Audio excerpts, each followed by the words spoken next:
Hello everyone, welcome back once again in this ongoing series of the course Sanyam, जिसमें हम class 11th के math के syllabus को uncover कर रहे हैं। चैप्टर चल रहा है conic section, that is chapter number 11 in your NCERT text book.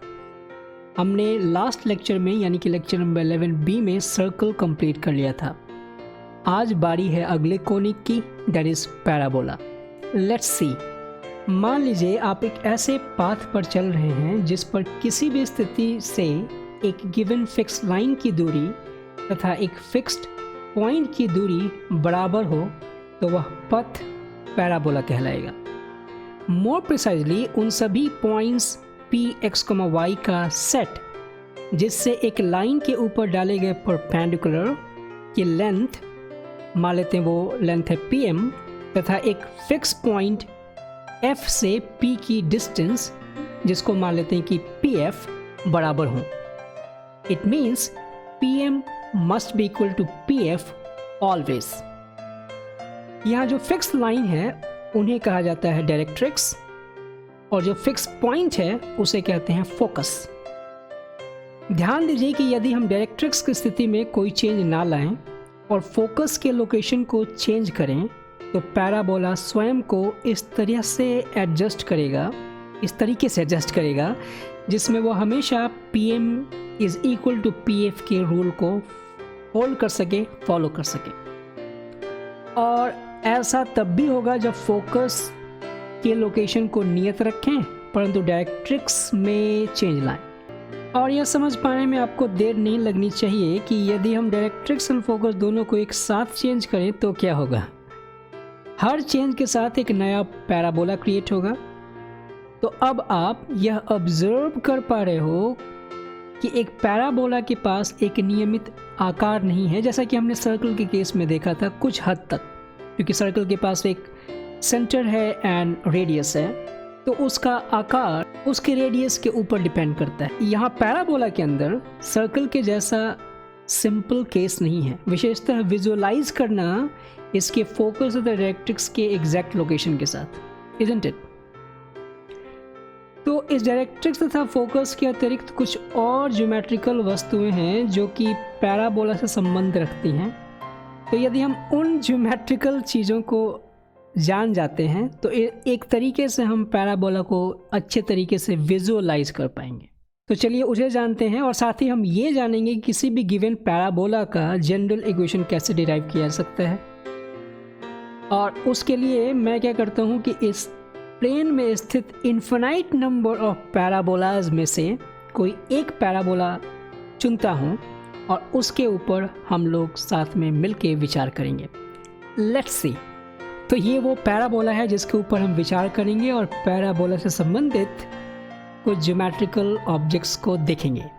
सबसे पहले पॉइंट P को हमने अज्यूम किया x, y, इसके कोऑर्डिनेट्स को अज्यूम किया। इनफैक्ट फोकस के कोऑर्डिनेट्स को हमने लिखा h, k एंड जो डायरेक्ट्रिक्स है उसकी इक्वेशन हमने मानी Lx + My + n = 0। तो सबसे पहले axis of parabola. Axis of parabola वो लाइन है जो डायरेक्ट्रिक्स के परपेंडिकुलर होता है और वो फोकस से पास होता है, यानी कि वो लाइन जिसके अबाउट एक पैराबोला सिमेट्रिकल होता है। दूसरा वर्टेक्स ऑफ पैराबोला। तो vertex of parabola axis of parabola और पैराबोला का इंटरसेक्शन पॉइंट होता है, यानी कि वो पॉइंट इस स्थिति में जैसे V है, वर्टेक्स वो पॉइंट होता है जहाँ पर पैराबोला अपने बिहेवियर को चेंज कर रहा होता है। जैसे अब इस स्थिति में आप देखिए कि V के जस्ट पहले आप इधर के हिस्से को देखोगे तो पैराबोला डिक्रीज होता हुआ आ रहा था और वर्टेक्स पे आते ही फिर अपने इसने बिहेवियर को चेंज किया और वो फिर इंक्रीज होता हुआ आगे बढ़ गया। Next is focal length of any point. इस पैराबोला के ऊपर इन्फिनाइट नंबर ऑफ पॉइंट्स हैं। किसी भी पॉइंट का डिस्टेंस फोकस से अगर फाइंड करेंगे तो जो डिस्टेंस होगा उसे कहा जाएगा उस पॉइंट का फोकल लेंथ, यानी कि सीधे शब्दों में Pf की जो वैल्यू होगी वो उस पॉइंट P का फोकल लेंथ कहलाएगा। The next the most important is latus rectum of the parabola. The latus rectum वो लाइन सेगमेंट है जो इस पैराबोला के इनसाइड में इंटरसेप्टेड रहता है, फोकस से पास होता है और एक्सिस ऑफ पैराबोला के परपेंडिकुलर होता है। यानी कि इस स्थिति में हमारे पास ये एंगल होना चाहिए 90 degrees because it is perpendicular to the axis of parabola. और पैराबोला की स्थिति चाहे कैसी भी हो, पैराबोला किसी भी शेप का हो, लैटिस रेक्टम हर पैराबोला के लिए एक नियत लेंथ रखता है और वो लेंथ होती कितनी है? It is just 4 times the length of the gap between focus and vertex. यानी कि इस स्थिति में अगर मैं यहाँ पे इस लैटिस रेक्टम का लेंथ फाइंड करना चाहूँ तो सपोज करते हैं इस लैटिस रेक्टम के एंड्स को मैंने माना L एंड L dash and we have to find L dash की लेंथ। इस स्थिति में होनी क्या चाहिए? L dash is 4 times FV। अभी हम कैसे साबित करेंगे इस चीज़ को? प्रयास करते हैं समझने का। आप यहाँ ऑब्जर्व कीजिए कि अगर मैं L से परपेंडिकुलर ड्रॉप करूँ इस डायरेक्ट्रिक्स के ऊपर एंड सिमिलरली L डैश से परपेंडिकुलर ड्रॉप करूँ उसी डायरेक्ट्रिक्स के ऊपर, so what we get a complete rectangle because सभी एंगल्स यहाँ पे 90 डिग्रीज आपको दिख रहे हैं। अब थोड़ा और विचार करते हैं। कोई भी पॉइंट पैराबोला के ऊपर हो, उसकी डिस्टेंस फोकस से जितनी होगी उतनी ही डिस्टेंस डायरेक्ट्रिक्स से होगी। तो मान लेते हैं कि वो पॉइंट V है, तो V से F का जो डिस्टेंस होगा, V से अगर इस डायरेक्ट्रिक्स के ऊपर परपेंडिकुलर ड्रॉप करें उसके लेंथ के बराबर होगा। तो मान लेते हैं कि मैंने V से इसके ऊपर परपेंडिकुलर ड्रॉप किया, this is Vn। It means हम इतना तो कह ही सकते हैं कि FB is equal to Vn for the point V on the parabola. हमें निकालना है, ध्यान रखिए, L डैश, और चूंकि L डैश 2 पार्ट से बना हुआ है, FL एंड FL डैश से। यहाँ चूंकि पैराबोला हमेशा एक्सिस के सिमेट्रिकल होगा, तो जो FL की लेंथ होगी वही FL डैश की लेंथ होगी, इजंट इट? तो मैं इसको लिख सकता हूँ ट्वाइस ऑफ FL या फिर twice of FL dash, doesn't matter. अब अगर मैं FL की डिस्टेंस फाइंड कर लूँ सो वी आर डन। लेकिन FL की डिस्टेंस हमें चाहिए FV के ट्वाइस के बराबर। कैसे आएगा? अब जरा इस लोकेशन L के ऊपर जो पॉइंट है उस पर विचार करते हैं। L भी तो पैराबोला के ऊपर ही है और F से जो L की डिस्टेंस होगी, उस L से अगर मैं डायरेक्ट्रिक्स के ऊपर परपेंडिकुलर ड्रॉप करूँ, लेट अस से इट इज T, तो उस LT के बराबर होगी, इजंट इट? सो FL को मैं लिख सकता हूँ ट्वाइस, FL को लिख सकता हूँ LT, यानी कि अब बन गया LL dash is twice of LT। But now you see that this was a rectangle and so LT must be equal to FN. But FN is twice of FV क्योंकि FV और VN आपस में बराबर हैं।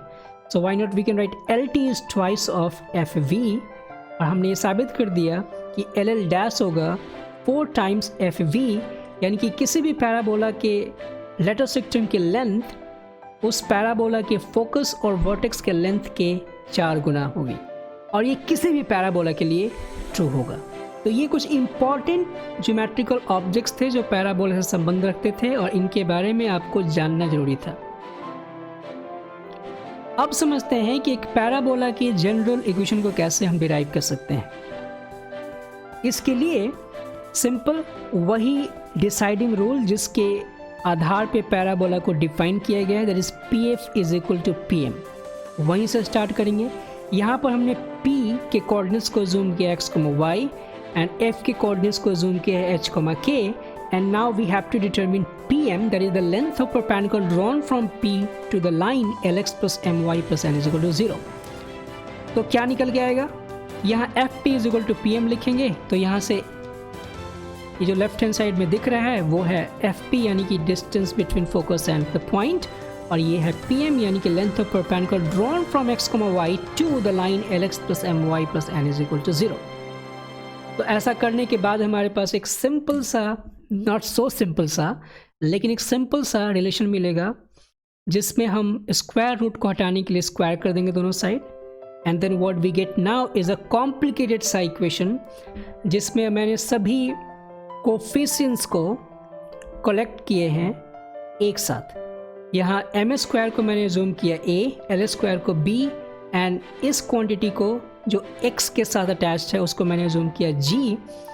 फिर y के साथ जो अटैच्ड क्वांटिटी है सभी कांस्टेंट टर्म्स l के एंड m के फॉर्म में, उसको मैंने अज्यूम किया h, नेगेटिव ऑफ lm को अज्यूम किया p, एंड जो कांस्टेंट टर्म इतना बड़ा सा बना है उसको मैंने अज्यूम किया c। इससे होगा क्या कि अब इन सभी को इस a b g h p c के सिंबल से रिप्लेस किया जाए। So what we get is this equation ax square plus by square plus 2gx plus 2fy plus 2pxy plus c is equal to 0। इसे हम प्यार से कह सकते हैं general equation of second degree, या फिर गुस्से में आप कह सकते हैं two variable non homogeneous equation. अब इसमें a b g f p c जो वैल्यूज़ होंगी, कि ऑफ कोर्स ये कांस्टेंट होंगी, उनको लेके एक खास तरीके का कैलकुलेशन किया जाएगा, दैट इज़ कॉल्ड डेल्टा। तो अगर इस डिटर्मिनेंट की वैल्यू नॉन ज़ीरो आती है और साथ ही साथ p square equal to A B आता है, तो उस केस में कहा जाएगा कि ये सेकेंड डिग्री का कोई भी इक्वेशन पैराबोला को रिप्रेजेंट करेगा। It's so complicated. तो हम सेकेंड डिग्री के जनरल इक्वेशन को नहीं स्टडी करने वाले हैं अपने 11th क्लास में। ये केवल आपको बताना था कि सेकेंड डिग्री का इक्वेशन कैसे एक पैराबोला को रिप्रेजेंट कर सकता है। तो इन सब लफड़ों में नहीं पढ़ते हुए हमें कुछ स्टैंडर्ड पैराबोला के बारे में स्टडी करना है। स्टैंडर्ड पैराबोला वो पैराबोला जिनका डायरेक्ट्रिक्स ऑब्लिक ना हो के बिल्कुल हॉरिजॉन्टल हो या फिर वर्टिकल हो। और हमें जितने भी स्टैंडर्ड फॉर्म्स जानने हैं उनमें सबसे पहले जानना है हमें वो parabola that is popularly known as open rightward. सो ओपन राइट वर्ड का मतलब है कि वो पैराबोला जिसका डायरेक्ट्रिक्स y एक्सेस के लेफ्ट वर्ड लाई कर रहा है और फोकस पॉजिटिव x एक्सेस के ऊपर है। तो उस फोकस की स्थिति को हम मान लेते हैं कि वो है a,0। इसका मतलब कि डायरेक्ट्रिक्स उतना ही पीछे होगा इस वर्टेक्स से, तो डायरेक्ट्रिक्स की स्थिति होगी यानी कि वो एक लाइन रिप्रेजेंट करेगा, इसकी इक्वेशन होगी x equals to negative a। अब हमें बताना है कि इस पैराबोला की इक्वेशन क्या होगी। इस open right word standard form parabola की इक्वेशन कैसे लिखेंगे, कैसे डिराइव करेंगे, इनफैक्ट वो समझते हैं। तो किसी भी स्थिति में इस पॉइंट P को हम मान लेते हैं x, y, और चूंकि हमें ये पता है कि हमेशा पैराबोला इस PF is equal to PM rule को तो फॉलो करने वाला ही है, तो यहाँ हम वही काम करेंगे। आप ध्यान दीजिए कि अगर मैं इस PM की लेंथ को फाइंड करना चाहूँ तो ऑफ कोर्स इस पॉइंट से, जो कि ये PF y एक्सिस को जहाँ पे इंटरसेक्ट कर रहा है, ये इनफैक्ट y एक्सिस है, that is your x axis, तो इस पॉइंट से इस P की जो डिस्टेंस होगी वो तो x होगी।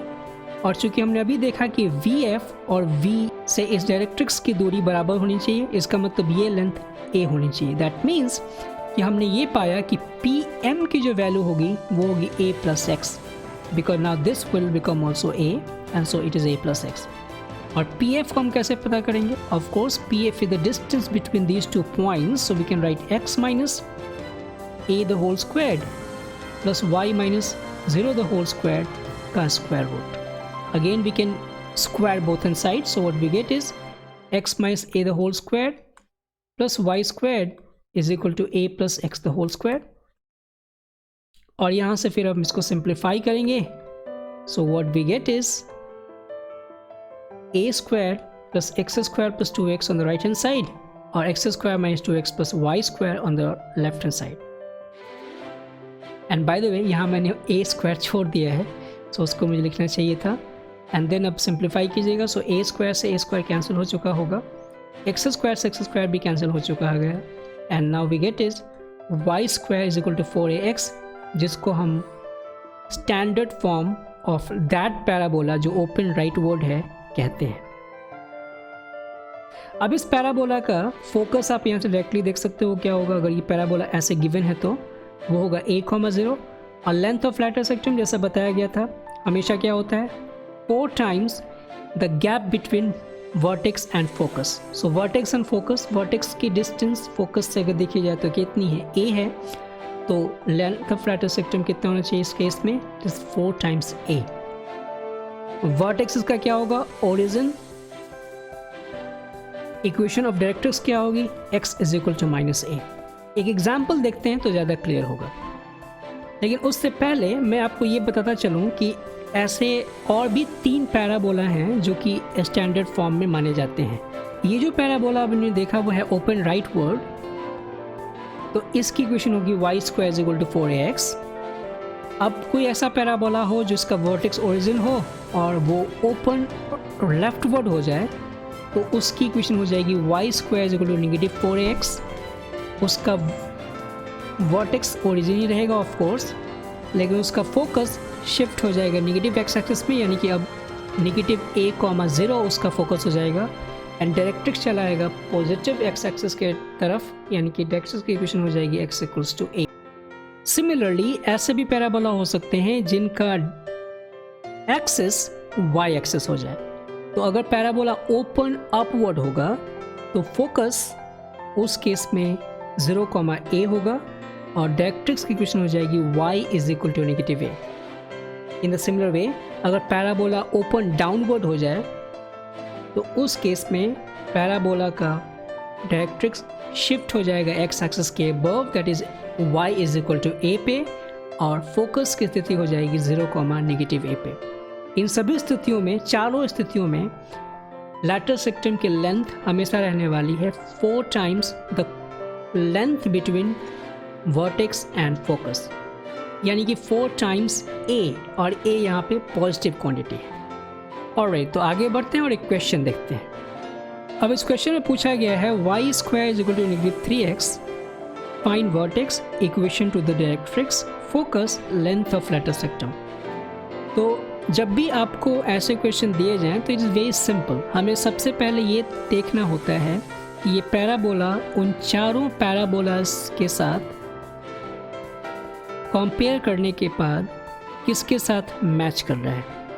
सो व्हाट वी गेट हियर कि यहाँ पे नेगेटिव 3x है और y का स्क्वायर है, तो ऑफकोर्स जब y का स्क्वायर होगा तो पैराबोला का जो एक्सिस होगा वो या तो नेगेटिव एक्स एक्सिस होगा या फिर पॉजिटिव एक्सिस होगा। तो यहाँ पे नेगेटिव साइन ये इंडिकेट करता है कि ये पैराबोला ओपन लेफ्ट वर्ड है, यानी कि उसका एक्सिस नेगेटिव एक्स एक्सिस के डायरेक्शन में है। तो अब हमें करना क्या होगा, y square is equal to negative 4ax के साथ इसको कंपेयर। तो जब कंपेयर करेंगे so what we get is 4a is equal to 3, because negative तो नेगेटिव के साथ कंपेयर होकर हट चुका है। तो यहाँ से a की वैल्यू मिल जाएगी 3/4, और a की वैल्यू मिलते ही हमारा सारा काम हो चुका है। बिकॉज आप फोकस फाइंड कीजिए, चाहे डायरेक्ट्रिक्स फाइंड कीजिए, चाहे लेंथ ऑफ लेटरल सेक्टम फाइंड कीजिए, सब में a की वैल्यू का ही यूज़ है। वर्टेक्स ऑफ कोर्स 0 0 होना चाहिए, बिकॉज आप यहाँ से भी देख सकते हो कि x की वैल्यू 0 एंड y की वैल्यू 0 सब्स्टिट्यूट करेंगे, so the equation will be cleanly satisfied with it. तो a की वैल्यू 3/4 मिल चुकी है। सो फोकस हम फाइंड करेंगे सबसे पहले। तो फोकस क्या होगा, नेगेटिव 3/4,0, बिकॉज ये focus rightward leftward shift हो चुका है। अब डायरेक्ट्रिक्स की इक्वेशन क्या होगी, of course x is equal to 3/4, क्योंकि ये राइट में आ चुका है। And length of lateral rectum तो हमेशा 4a ही होता है, तो a की वैल्यू हमने पहले ही से निकाल ली है 3/4, चाहे 4a की वैल्यू डायरेक्टली कह सकते हैं कि वो 3 है, and so that is our answer. Alright, एक और क्वेश्चन देखते हैं। Find the equation of parabola passing through -3, -4 having vertex at origin and focus at y axis.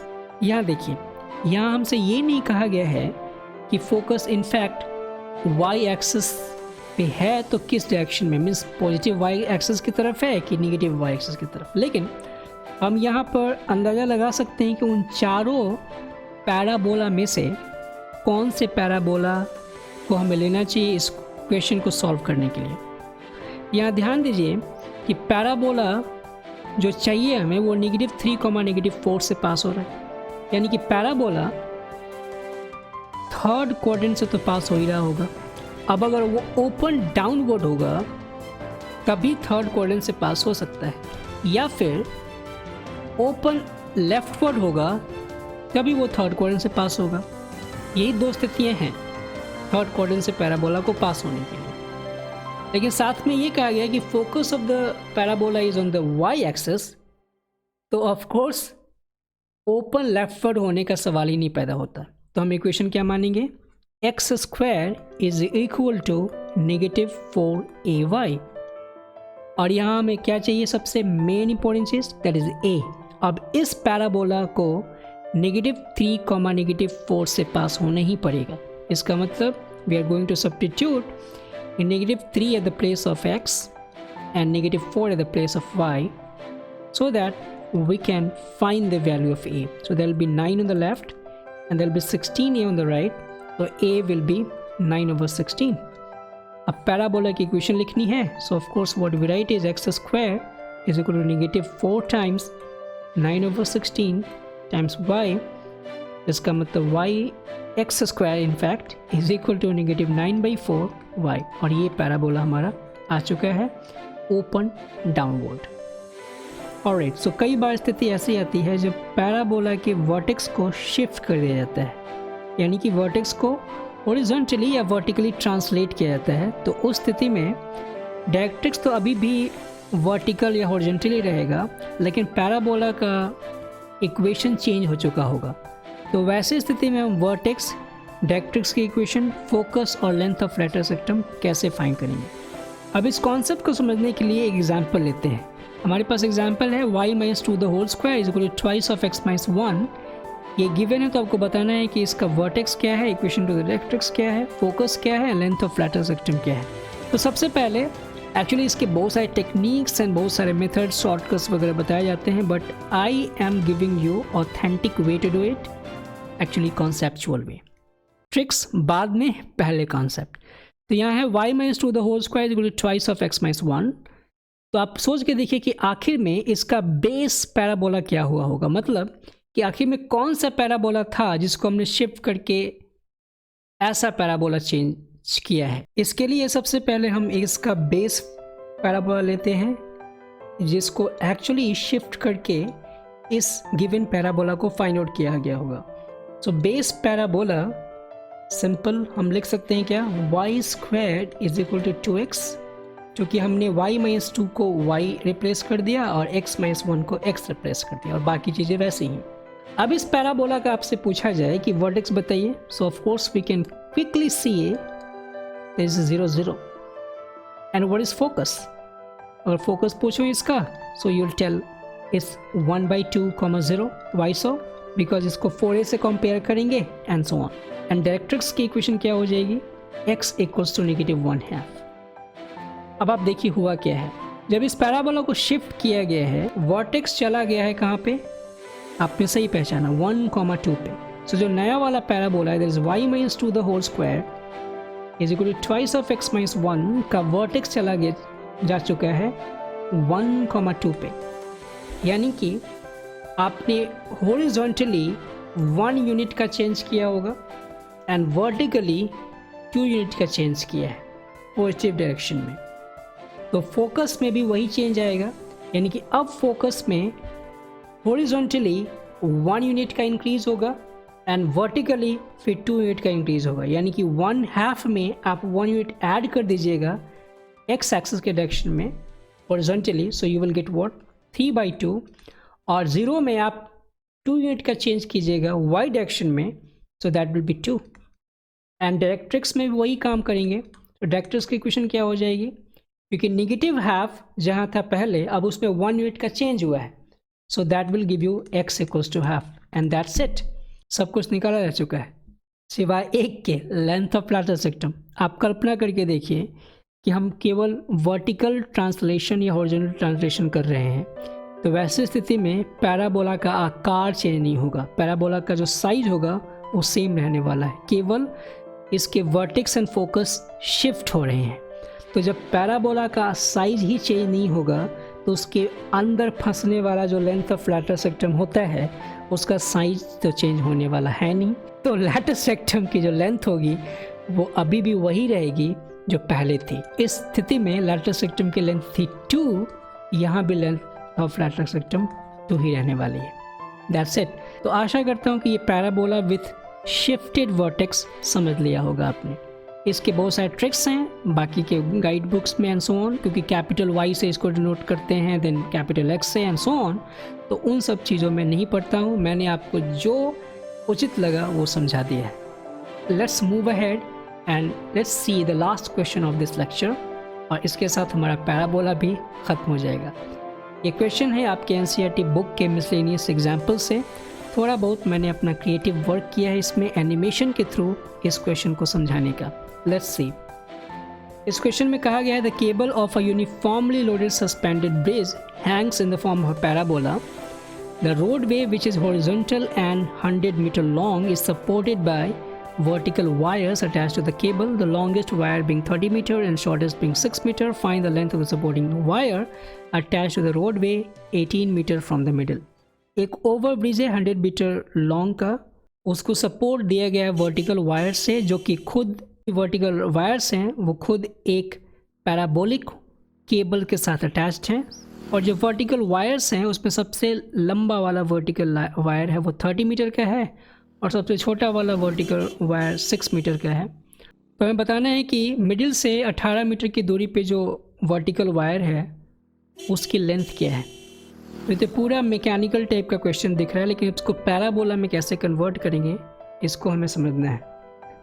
तो ये इस एनिमेशन का स्क्रीनशॉट है जिसके ऊपर मुझे एनोटेट करने में समझाने में आसानी होगी।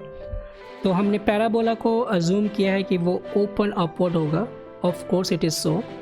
और पैराबोला को सिमेट्रिक माना है वाई एक्सिस से, यानी कि वाई एक्सिस का एक्सिस ऑफ पैराबोला होगा और एक्स एक्सिस के ऊपर इसका वर्टेक्स रेस्ट कर रहा है, यानी कि इसका वर्टेक्स ओरिजिन को हमने अज्यूम किया है। ऐसा करते ही पूरा जो ये रोड है वो दो पार्ट्स में बढ़ जाएगा, इधर 50 मीटर राइट की तरफ और लेफ़्ट की तरफ फिर से 50 मीटर। सबसे जो लॉन्गेस्ट वायर है उसकी लेंथ दे रखी है 30 मीटर, यानी कि आपने चूँकि पैराबोला के वर्टेक्स को ओरिजिन माना है तो रोड 6 मीटर नीचे चला जा चुका होगा इस वर्टेक्स से, क्योंकि जो वर्टिकल केबल्स हैं उसमें सबसे छोटे केबल की लंबाई 6 मीटर है, उसने दे रखी है। तो दिस इज़ योर 6 मीटर। तो अब अगर मैं इस पॉइंट को जो यहाँ पैराबोला के सबसे राइट एंड पे लाई कर रहा है, इस पॉइंट को बताना चाहूँ तो क्या बताऊँगा। यहाँ वाई एक्सिस से इसकी डिस्टेंस हो जाएगी 50 मीटर, यानी कि इसका एक्स कोऑर्डिनेट हो जाएगा 50 एंड एक्स एक्सिस से इसकी डिस्टेंस हो जाएगी, जो कि टोटल 30 मीटर का लेंथ था, 6 मीटर घट चुका है, सो दैट विल बी 24।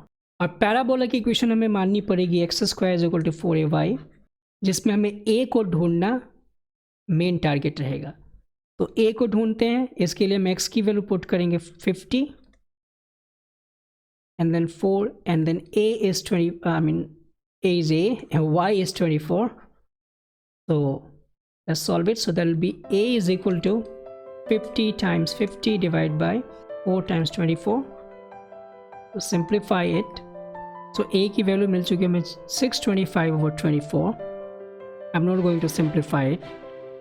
तो इसलिए इक्वेशन ऑफ पैराबोला जो मिलेगा हमें वो मिल जाएगा x² = 4 times 625/24 times y. इसको सिंप्लीफाई कर लेंगे, so what we get is 4 times, not 4 times, it is 625/6y. तो ये तो हो गया इक्वेशन ऑफ पैराबोला। हमें निकालना है इस ओरिजिन से 18 यूनिट के डिस्टेंस पे, चाहे लेफ़्ट चाहे राइट, जो वर्टिकल केबल स्थित है उसकी पूरी लेंथ। तो अगर मैं x की जगह पे 18 रखूँगा तो y की वैल्यू मिलेगी, और y की वैल्यू सपोज़ कीजिए कि वो 18 यहाँ पे है, तो उस y की वैल्यू जो मिलेगी वो इस x एक्सिस से ऊपर की जितनी लेंथ है वही मिलेगी। उसमें जब 6 ऐड कर देंगे तो पूरे केबल की लेंथ मिल जानी चाहिए। Let's do it for it. हमें क्या करना होगा, x की वैल्यू रखनी होगी यहाँ पे 18, सो दैट विल बी 18 times 18, और यहाँ से हो जाएगा 625/6 times y, और यहाँ से y की वैल्यू मिलनी चाहिए 18 times 18 times 6 and divide by 625, and that will give you 3.11. तो ये हमारे पास जो वैल्यू मिल गई वो है 3.11, और उसमें जब आप 6 ऐड कर दोगे so the length of cable जो भी है वो हो जाएगा 6 + 3.11, and so it will be 9.11. That's it for today's video. तो आई होप कि आपने पैराबोला को समझ लिया होगा। अगले लेक्चर में हम समझेंगे एक नए कोनिक को, that is ellipse. So till then you have to keep doing mathematics with संयम and stay safe. Thank you.